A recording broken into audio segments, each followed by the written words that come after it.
Aunty কেমন আছে? শুনছে ভালো কৰে? কিবা প্ৰব্লেম আছে? আজি মোৰ মিচিংটো দিব কিমান বছৰ হ'ল? 2 বছৰ হোৱা নাই, হ'ব আৰু আগষ্টত 2 বছৰ হ'ব। এতিয়া 2 বছৰ আপুনি মোৰ মিচিংটো ইউজ কৰিলে হয় না? তো 2 বছৰত কিবা প্ৰব্লেম পাইছে?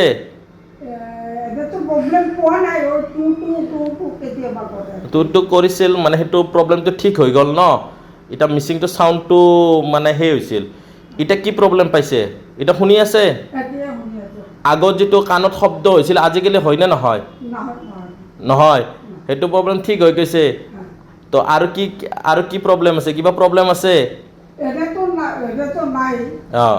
আপনি ভাবিছিল যে কাণত মিচিংটো বেয়া হৈছে, কিন্তু মিচিংটো বেয়া হোৱা না, প্ৰগ্ৰামিঙৰ দৰকাৰ আছিল, মানে সাউন্ডটো বেছি বাঢ়ি গৈছিল।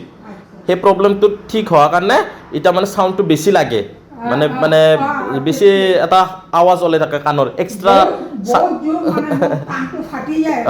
বুজি পাইছোঁ। এতিয়া মোৰ ট্ৰিটমেণ্ট ভাল পাইছে না বেয়া পালে? ভাল পাইছে ট্ৰিটমেণ্ট? আপোনাৰ মই কৈছিলোঁ ভাল হৈ যাব, ভাল হৈ গ'ল।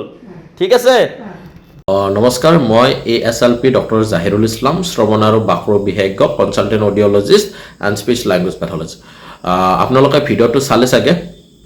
ভিডিঅ'টোত যিজন পেচেণ্ট আছিল তেওঁৰ এজ আছিল 70 ইয়াৰ্ছ আৰু তেওঁ তিনিচুকীয়াৰ পৰা আহিছিল এটা সমস্যা লৈ যে তেওঁৰ কাণেৰে কমকৈ শুনা পায় আৰু কাণত এটা শব্দ হৈ থাকে আৰু মাজে মাজে মূৰটো ঘূৰণি হয়, মাজে মাজে বমি বমি ভাৱ হয়।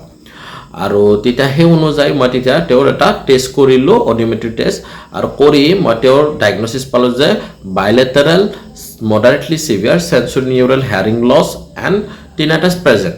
তো টিনাটাছ আছিল, আৰু টিনাটাছৰ কাৰণে তেখেতৰ কি হয় মাজে মাজে গাটো বেয়া লাগে আৰু ৰাতি শুব নোৱাৰে, কাণত এটা মানে কণ্টিনিউ বেছি এটা চাউণ্ড হৈ থাকে এটা, আৰু সেই চাউণ্ডটোৰ কাৰণে তেওঁ টোপনি অহাটো মানে অলপ অসুবিধাৰ সন্মুখীন হয়, আৰু লগে লগে মাজে মাজে বমি বমি ভাব, গাটো দুৰ্বল লাগে। তো তেতিয়া কি হ'ল, মই তেতিয়া তেওঁলোকক ডায়েগনচিছটো কৰাৰ পিছত মই তেওঁলোকক বুজাই ক'লোঁ যে আপোনাক ডিজিটেল হেয়াৰিং এড লৈ মাস্কিং থেৰাপিৰ সহায়ত এই টিনাটাছ প্ৰব্লেমটো নোহোৱা হৈ যাব। তো সেইটোৰ কাৰণে মই তেওঁলোকক এটা strong class digital hearing aid bilateral strong class digital recommend কৰিলোঁ, আৰু তেওঁলোকে মোৰ কথা ৰাখি মোৰ পৰা ষ্ট্ৰং হেয়াৰিং এডটো 2টা ল'লে।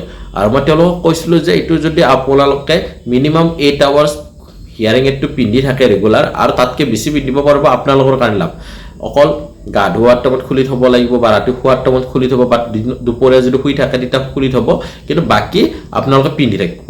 আৰু মগে যদি খিৰখিৰায় তেতিয়া আপুনি খুলি থ'ব, কিন্তু বাকী আপুনি যিমান পাৰে পিন্ধি থাকিব। তাৰপিছত সেই অনুযায়ী মই তেওঁক প্ৰগ্ৰামিং কৰি দিলোঁ। আজি 2023 চনত আগষ্ট মাহত তেওঁক মই আহিছিল মোৰ ওচৰত, তেতিয়াৰ পৰা কোনো কমপ্লেইন নাই বা একো প্ৰব্লেম নাই।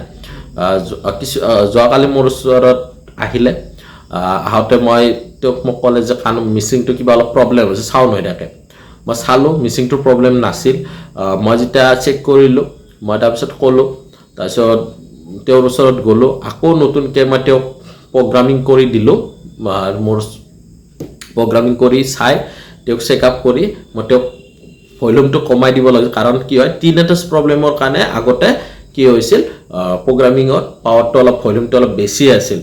এতিয়া কি হয় টিনাটাছ প্ৰব্লেমটো তেওঁৰ সম্পূৰ্ণ নোহোৱা হৈ গৈছে। চাওক মাস্কিং থেৰাপিৰ সহায়ত আমি এইটো ঠিক কৰিব পাৰোঁ।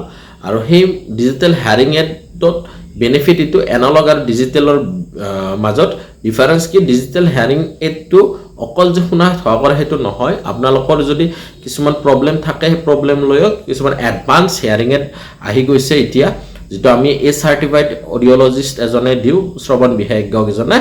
আৰু এতিয়া বৰ্তমান ভিডিঅ'টো আপোনালোকে চালে, ভিডিঅ'টো চাই যদি ভাল পায়, যদি এনেকুৱা কোনোবা পেচেণ্ট আছে যদি কাণত শব্দ হৈ থাকে, কাণেদি শুনা সমস্যা, চাইল্ড হওক এডাল্ট হওক, তো Zahirul speech and hearing clinic নলবাৰীলৈ আহিব পাৰে বা আমাক কণ্টেক্ট কৰিব পাৰে। যদি ভিডিঅ'টো চাই ভাল পালে লাইক, শ্বেয়াৰ, ফ'ল' কৰিব নাপাহৰিব। ধন্যবাদ।